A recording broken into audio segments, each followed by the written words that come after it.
Welcome to this video. My name is Karuna, and in this video, I will help you to learn some meditation practices, also followed by discussions with the group.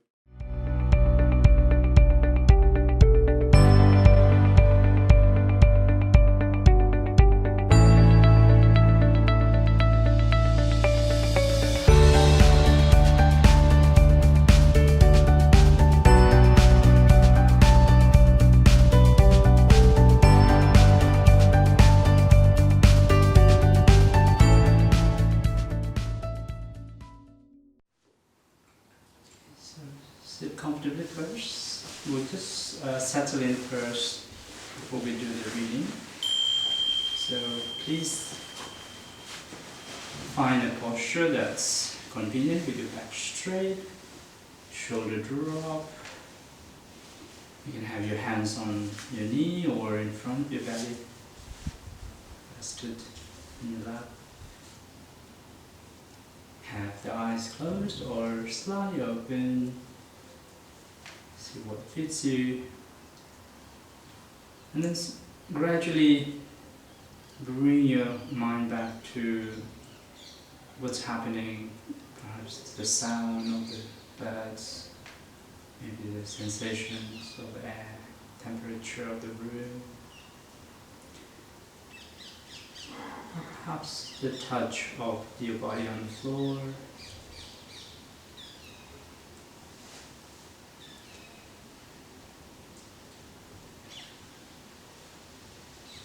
Also noticing where our mind may be right now. If it is still with projects or events that happen, just take a moment to notice that that's what's happening. No need to react. And gently come back to the body posture, to the sensations of the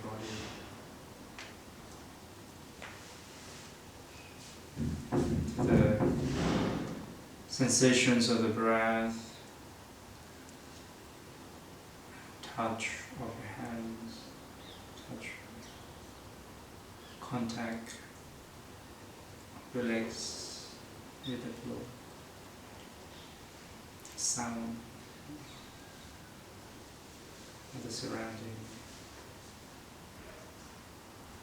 So gradually settling your mind back to the present experience of what it is right now, what is alive.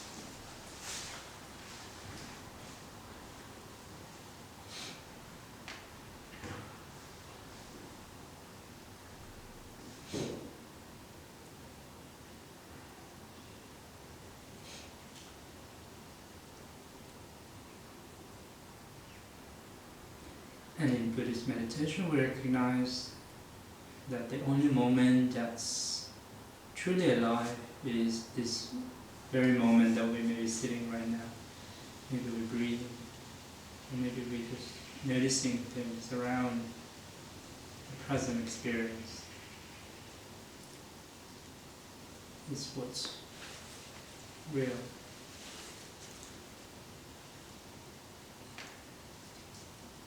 And everything else, whether it's something that happened this week or the future that hasn't happened, taken place. So knowing that they haven't happened yet in the future, in the past, is gone. So coming back to the present moment, to the experience that you can feel, you can sense.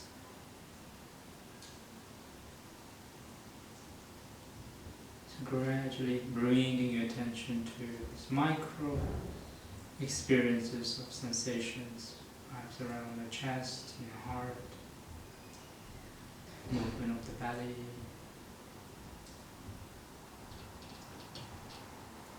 adjusting your shoulder, your head, bringing your awareness to the sound, the surrounding, and really waking up your senses. Not just the mind sense, but also the senses of the touch, senses of the hearing, senses of feeling, sensing.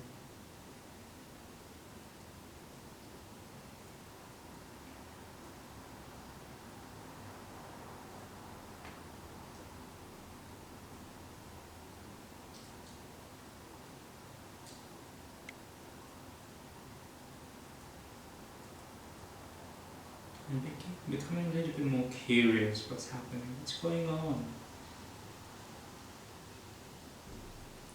within the body and outside the body. Noticing people tired or exhausted, you feel tense.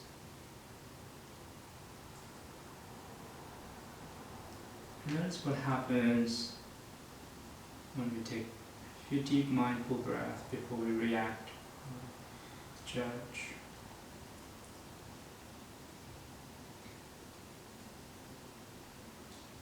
Allow the muscles to also rest, to relax.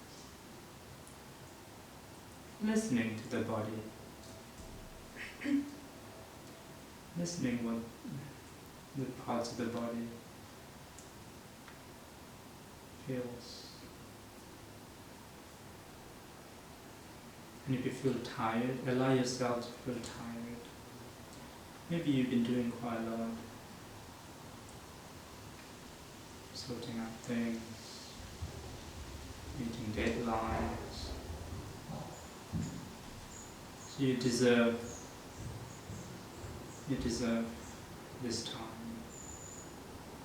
And if you feel tired, allow yourself to feel tired. It's alright, it's okay.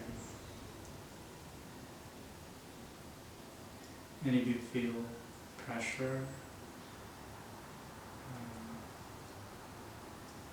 just take that lift up a little bit, just take that weight a bit by bringing your attention to your breath, taking a deep, mindful, deep breath in and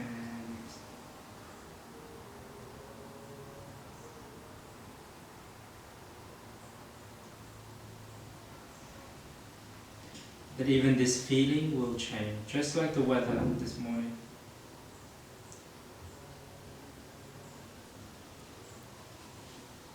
It started rainy, gloomy, dark, and it felt like some of us, we may even have reacted quite badly to the traffic and so on. The rain. And now suddenly the sun is out. And how strange that is. And in the same way our sensations in the body, our feelings and our mood behave in the same way. So give yourself permission to feel what you're feeling. It's okay. It's alright.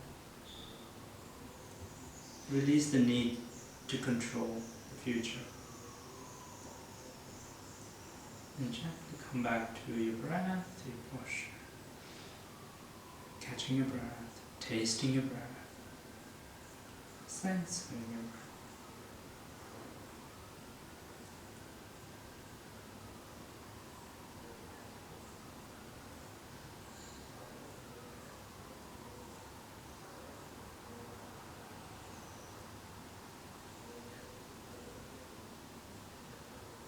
And to help you settle in, to focus a little bit, you can use the counting of the breath.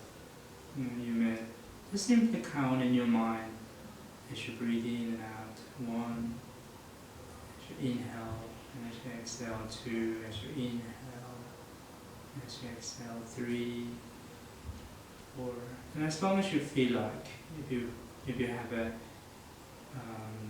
limit, you can have a limit. If not, just continue to breathe. And then come back again. The usual numbers are 3, 5, 7, 11. So those numbers. But again, don't make it another to-do list. Don't make it another pressure. Just let the mind kind of focus on the breathing and the counting. Just relax your body, relax your sensations. Let the mind do it natural. While allowing your mind to just simply rest on the breath. And your breath is like a soft pillow. When you feel tired, you can just rest your head a bit.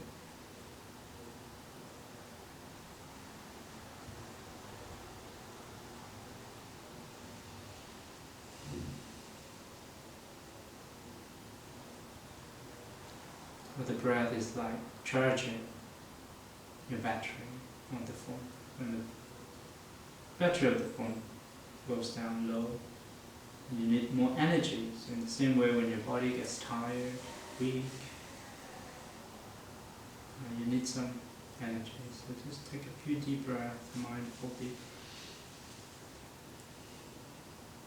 Allowing your organs to receive oxygen. Let the blood flow into your organs, into the body.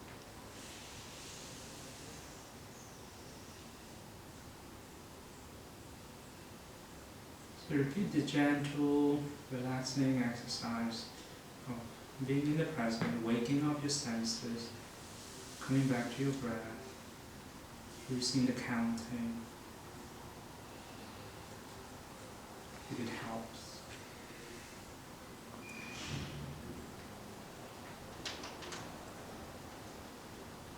Let's do that about 5 minutes on our own.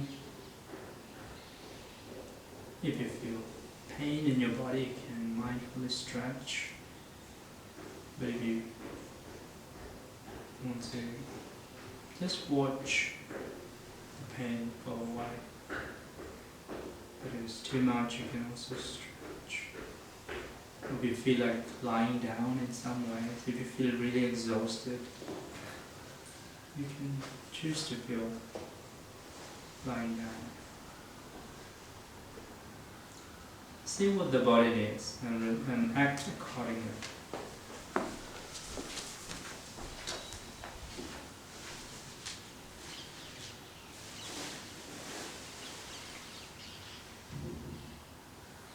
Use the surrounding as a way to be mindful of the present. The traffic, sound of the birds.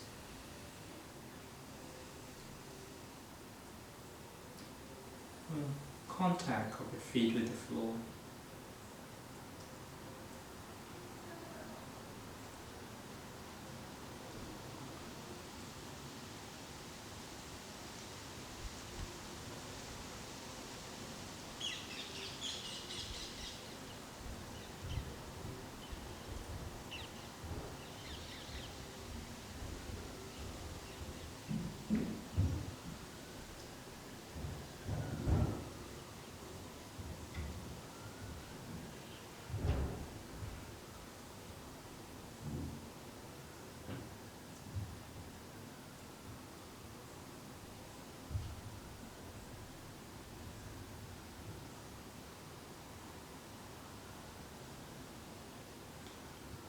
Anyway, the mind get hijacked. Just take a note or pause to see where it has been distracted to.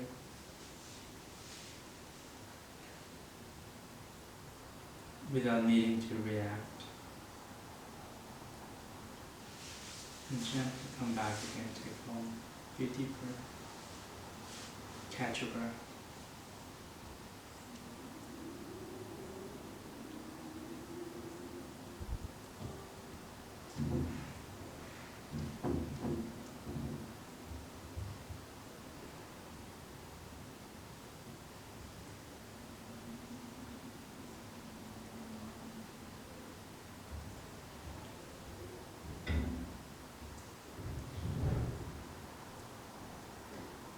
it's more likely when we pause and notice that we notice how busy the mind is, and how much traffic there is. It's like the morning rush. It just what it is. We've got lots of things going on. So there's no need to panic, there's no need to react to the thoughts.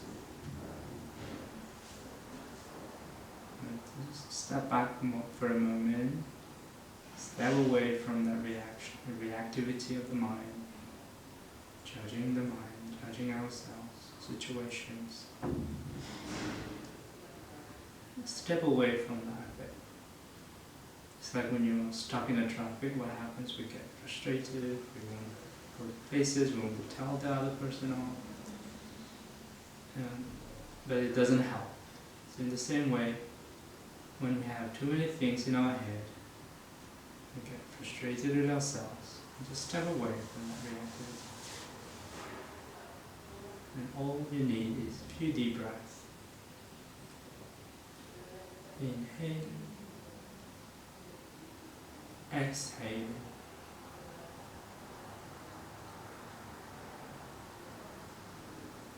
Notice where you're feeling this in the body, maybe in your heart, maybe around throat or abdomen.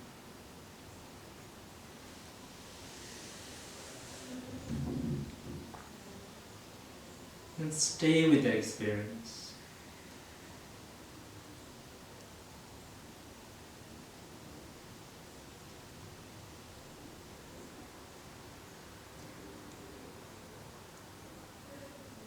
See what happens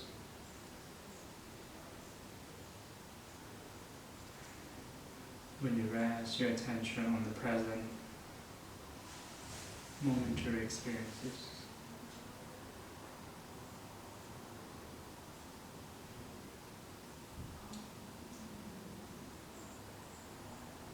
Learn to be a bit more gentle with yourself.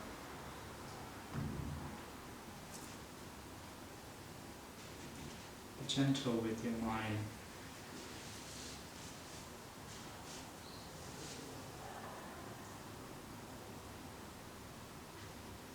Have an attitude of gratitude, maybe just noticing what you may feel a bit grateful for today.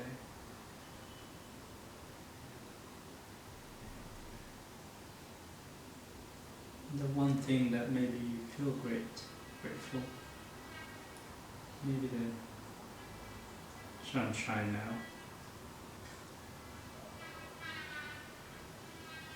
Maybe having this space in the middle of the day.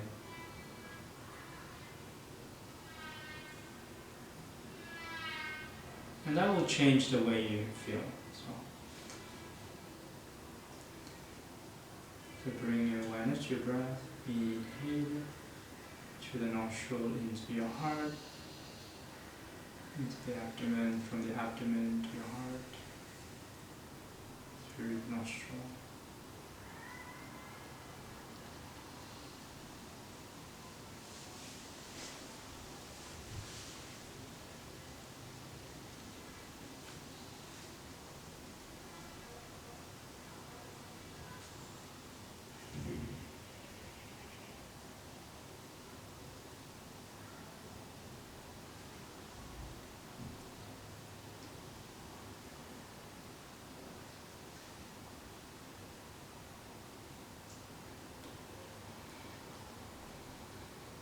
Allow the mind to be natural, so there's no need to force your mind to quiet,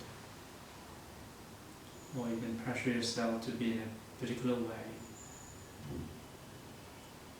or expecting certain feelings to happen. Simply acknowledge this is what's happening, and that's okay.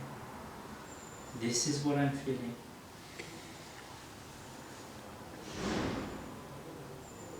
This is what's happening in my body. And observe, notice, and release.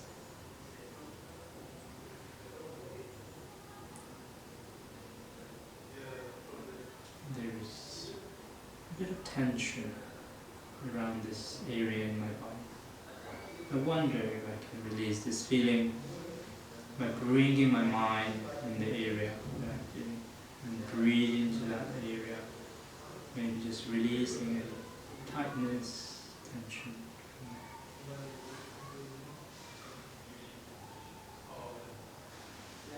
Maybe I can take a little bit deeper breath, just a little bit longer,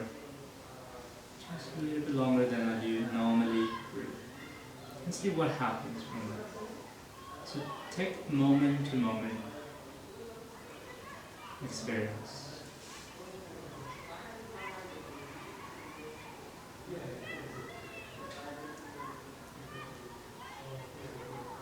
If you do feel sleepy, you can open your eyes and just focus in an area.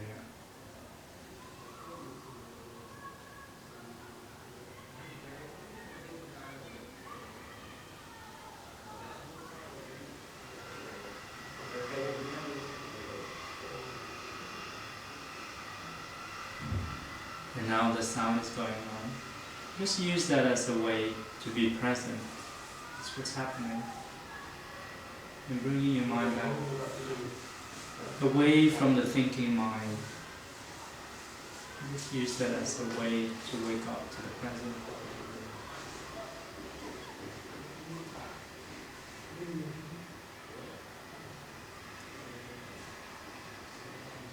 Knowing that will change as well after a while. Just like in the morning, the clouds gathered, a bit of rain, and disappears.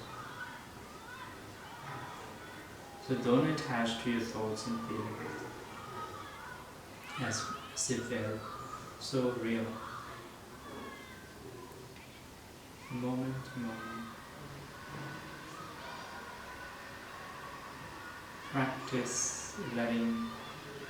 Practice acceptance, and practice acknowledging feelings as they are. And the sound is back again.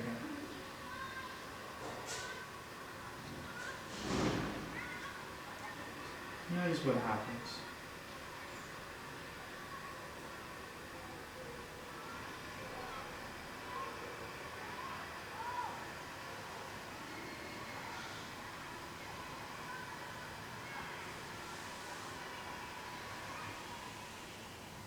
Disappear again.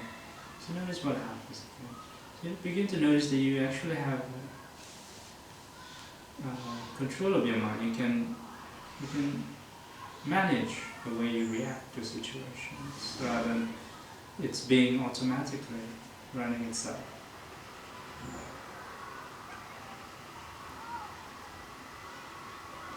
So we'll continue 2 more minutes with this. So just come back to your posture again, sit straight.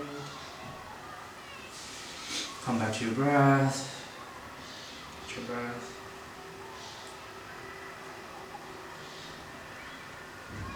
And then for the next couple of minutes, just notice the duration of your breath. Notice the breath to be longer or shorter.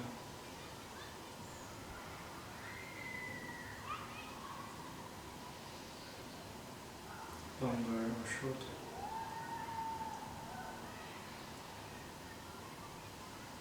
Longer or shorter.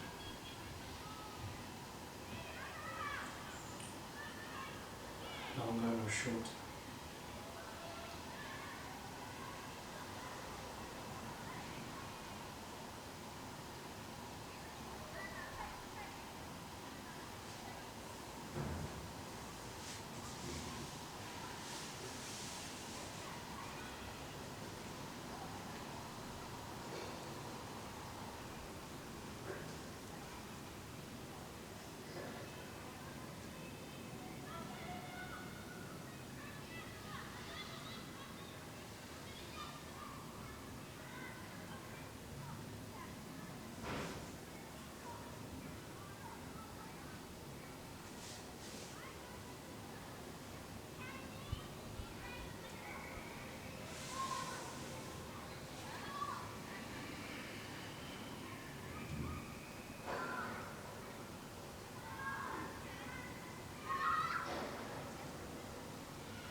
Let's take a moment to stretch our body.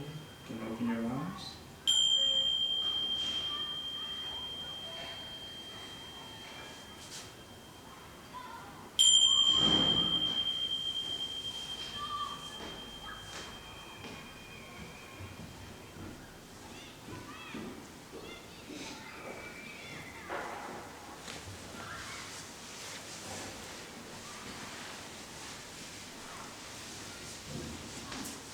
Let's do the bit of reading today. Continuing from last week,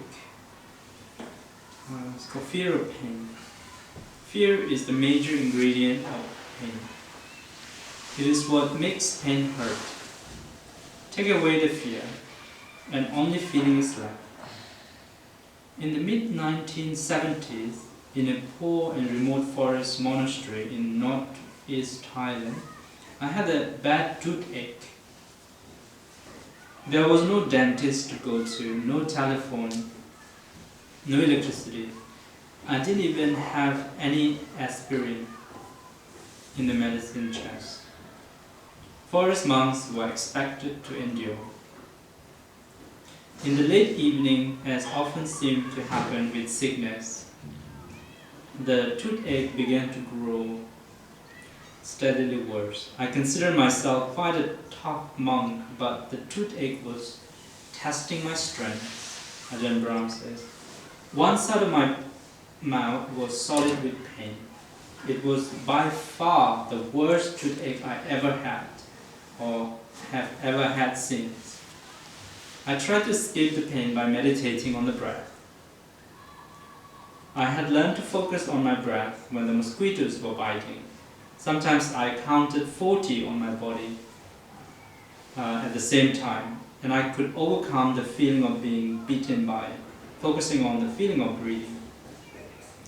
But the pain of this toothache was extraordinary. I would fill my mind with the feelings of breath for only 2 or 3 seconds. Then the pain would kick in the door of the mind that I closed and come bursting in with a furious force. I got up, went outside, and tried walking meditation. I soon gave that up too. I wasn't walking meditation, I was running meditation. I just couldn't walk slowly. The pain was in control. It made me run, and there was nowhere else to run to. I was in agony. I was going crazy. I ran back into my heart, sat down, and started chanting. So Buddhist chants are said to possess supernatural power. They can bring you fortune, drive away dangerous animals, and kill sickness and pain, and so it is said. I didn't believe it. I've been trained as a scientist. Magic chanting was all hocus pocus. Do you know what this is? Hocus pocus? Magic. Okay. Only for the gullible. So I began chanting, hoping beyond reason that it would work. I was desperate. I soon had to stop that too. I realized I was shouting the words, screaming them. It was very late, and I was afraid I would wake the other monks up. With the way I was bellowing out those verses, I would probably have woken the whole village a couple of miles away. The power of the pain wouldn't let me chant normally. I was alone, thousands of miles away from my home country, which is UK, in London, in a remote jungle with no facilities, in unendurable pain with no escape. I tried everything I knew, everything. I just couldn't go on. That's what it was like. A moment of sheer desperation like that unlocks doors into wisdom, doors that are never seen in ordinary life. One such door opened to me then, and I went through it. Frankly, there was no alternative. I remember the 2 short words, let go, let go.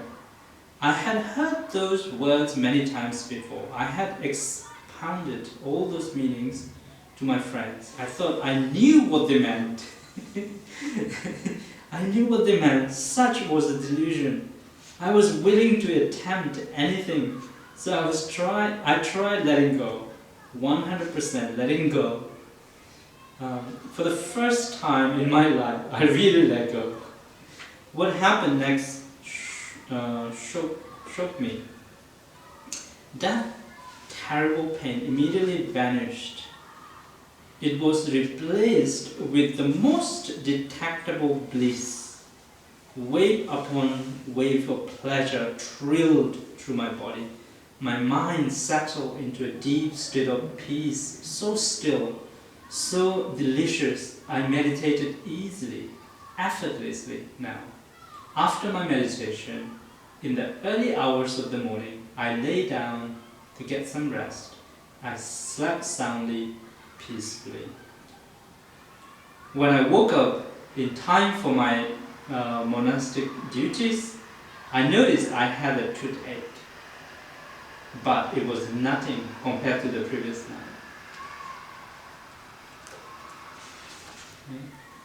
So it's the fear of the pain that made him suffer. Because of where he was far away from hell? Or? Yes, also far away from. Yeah. But the interesting thing was the letting go of the thought of the pain, and just he relaxed into it. What's your take on it? What do you think? I really like the part he says. He thought he knows what letting go means, but sure. what that means actually. And I think that's very true. Like understanding letting go has several layers, and always you think you understand a layer, you understand that there's many more. Yeah. And it's such an easy word, like let go. Let go of what? How do I do that? Certainly, like reading a book on meditation, being in the moment, just breathe. Let go, let be. Yeah, but how we get fooled by those self-created illusions, or how we create our own kind of delusions that sometimes we think we know. Especially like when you start to meditate and you go to a lecture or something, and then you think, oh yeah, I heard about this. Oh, they're talking about mindfulness now, they're talking about breathing. And then you realize that actually, oh, there was something new that you didn't realize there. There's always something new. Actually, in Zen, there is a beautiful saying. They have a beautiful phrase called Zen mind, beginner's mind. Have you heard of it? Zen mind, beginner's mind. Just didn't get the phrase. Zen mind. Beginner's mind. Yeah, to have a beginner's mind always. And there's a saying that the moment you say I know, learning stops. The moment you say I know, learning stops. What's the significance of the chanting? Is that considered extreme after he's tried all the meditation techniques? What was the... Well, he didn't believe in it, so I guess he didn't want to try. Yeah, he didn't believe in it. Yeah, that's what he was saying. Yeah, actually, like the chantings are used as a way to calm your mind down, to have like a focus when you are meditating, or you in that moment. It evokes a sense of centeredness, a sense of connection, a sense of also like a sense of feelings and devotions to a particular way of life or a particular object that you associate with that. So the chanting is meant for that. It's not an end itself in Buddhist traditions. chanting will not necessarily lead you to liberation, like the one that he pointed out, that the chanting is not going to fix the toothache. They are completely different things. But it's the way we relate to that. So the moment he said, there's absolutely nothing that I can do, I'm just going to rest with it. But before he was trying to fight with the toothache. Yeah. Sometimes you just cannot fight with certain things. You just have to let be. And he used the word let go. Let go is a bit too powerful. Too difficult to do. I always use the word let be first. You have to sometimes let be the person, like let be the people. Because if the person doesn't want to change, you can't change the person. You just have to let be that person and sort out itself. Or situation like the clouds this morning, no matter what I did, it wouldn't have gone away, right? I would just have to let it be, let it pass. I find it more accurate because I was about to ask, how can you explain what he let go of? Because it's nothing tangible that he let go. He let go of the need to control the need pain. to control. Yeah. He let go of the control, the fear of pain, the fear. He let go of the fear or the need to control that. Mm. Yeah, it's like the placebo effect as well, isn't it? Like the placebo effects that we have in experiments. Like you can go through the same surgery, but you can play a TV, a movie of the surgeons doing the surgery, but there was no surgery. It would have the same effect as the actual surgery. Yeah, it's the power of the mind. It's how we perceive it, how we experience it. You know the placebo effect, yeah? Mm-hmm. Yeah. It's the same way. We're not saying that completely is, it's completely will go away or completely will do that, but it just shows the relationship between the mind and the body and how impacts it has. As much as when we feel stressful, it impacts the body. As much as when we have a toothache, it's going to impact the way we experience it. But you can manipulate that. You can sort of manage it. You can find a balance between the two. So that's my take on it. Any other take quickly? Your opinion?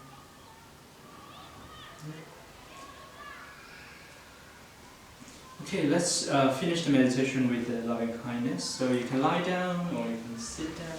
We'll just be quick. Everybody okay with 5 minutes? So please resume. Make sure you lie down and sit down. And again, bring your awareness to your heart and breathing in and out of your heart, and let the heart to be soft and gentle.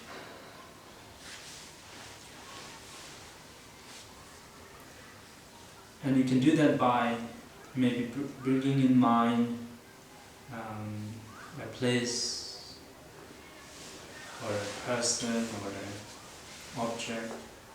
If you have animals or if you have soft toy at home or children, objects, family members.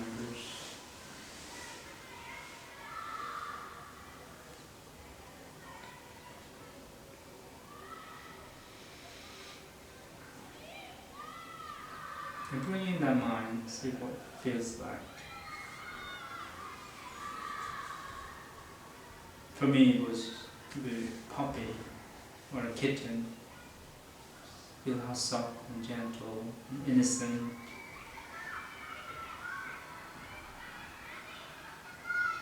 Or hearing the sound of the children.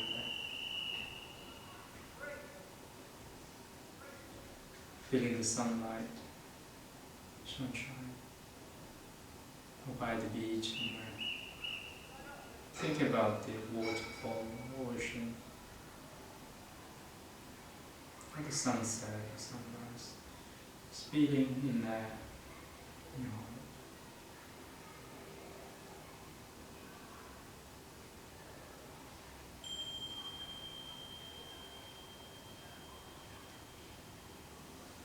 Now, this is what you're going to give it to yourself. You're going to wish yourself this kind of feeling of warmth towards yourself. So we're going to repeat some statements.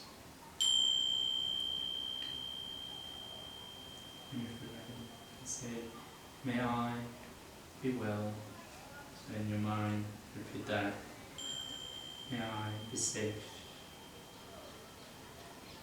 May I be healthy. May I be free of any worry that I have right now. May I not freak out. May I not panic. May I be free of any stress. May I be safe.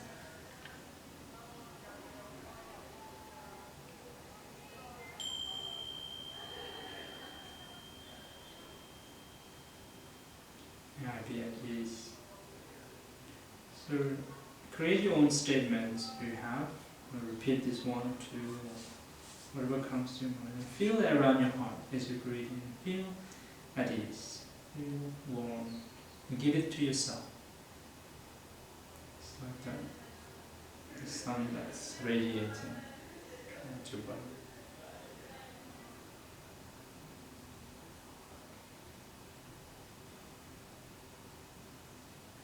Keep repeating that in your mind. A little quiet and let you practice for a couple of more minutes.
Gradually preparing yourself to come out, to bring this to a closure. So slowly stretching Opening your eyes and getting up when you're ready.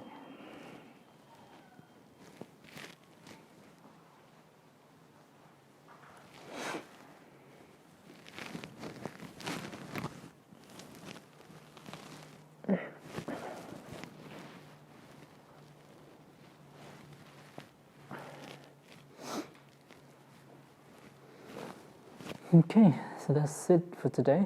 And if you want to stay behind or have any specific related to Buddhist meditation or your experiences, then stay behind or just spend 5 more minutes or so just chatting.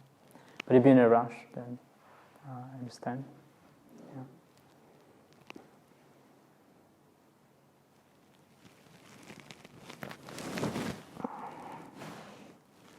How you been? How's your work? Are you doing PhD now? No. Last year, Undergrad. Okay. How is it going? it's demanding and very difficult, and so many things to do. Yeah. So I'm trying to get a regular habit of meditation practice. I'm quite And I'm still not getting there. I'm trying sometimes meditate in the morning, but it rarely happens. Then I try to set particular time in the evening, but that's also very, very difficult. And the problem is the irregularity of the practice. Then basically means that I meditate less and I'm far less organized. Mm-hmm. Okay. So, what are you finding difficult to it? Is it a lot more happening? Yeah, a lot of things happening, and basically when I try to set a particular time and slot for meditation, then change of plans might cancel it and change it. So basically I sort of need to be more flexible. It wasn't really demanding in the past couple of weeks, so a lot of random changes in my schedule has been happening all the time, but now it's finally slightly better. So what I will probably do is schedule some so far irregular, but sometimes in my schedule for the practice. Yeah, it's very natural when things are happening. It's difficult to maintain the regular practice. But the important thing is that before you do other things during the day, maybe say if you wake up like 6:30 or something, and have that half an hour for yourself before 7 o'clock you go away somewhere. And slotting that time for yourself for daily meditation. What I find difficult, and probably I'm not sure whether it's just my case, but when I don't meditate for like a day or a couple of days, then I very easily forget, and then it takes me a couple of meditations to get back to actually where I was before. So I'm not sure whether others experience that as well. Yeah.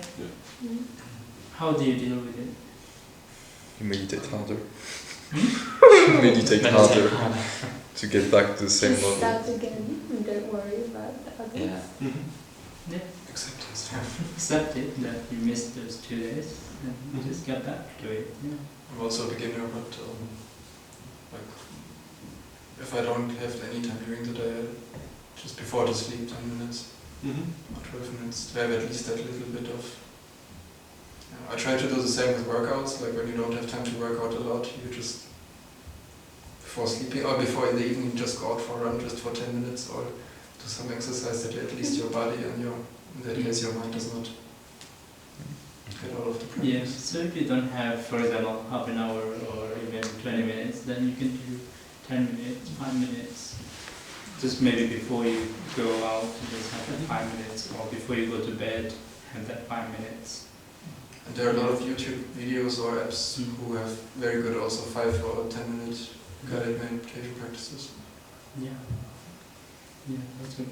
Yeah, I was wondering what's your opinion, Corona, on apps? So at some point, in the beginning is good because you need to learn those techniques and tools and especially the philosophy of that. It's good in the beginning, but as you rightly said that it could be actually a distraction for your own internal meditation practice. Because in the way we are trained traditionally is you have to sit with yourself, you have to meditate yourself. The app can meditate for you. Even though the words can be repeated in the beginning, it's okay, you're learning about it. But the real meditation is when you have that time for yourself. That's your me time, that's your meditation time.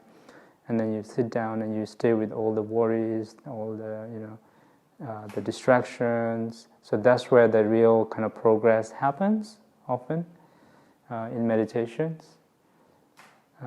So in the beginning it's all right, but at some point you just have to establish your regular practice. So that's your meditation, home practice, that is.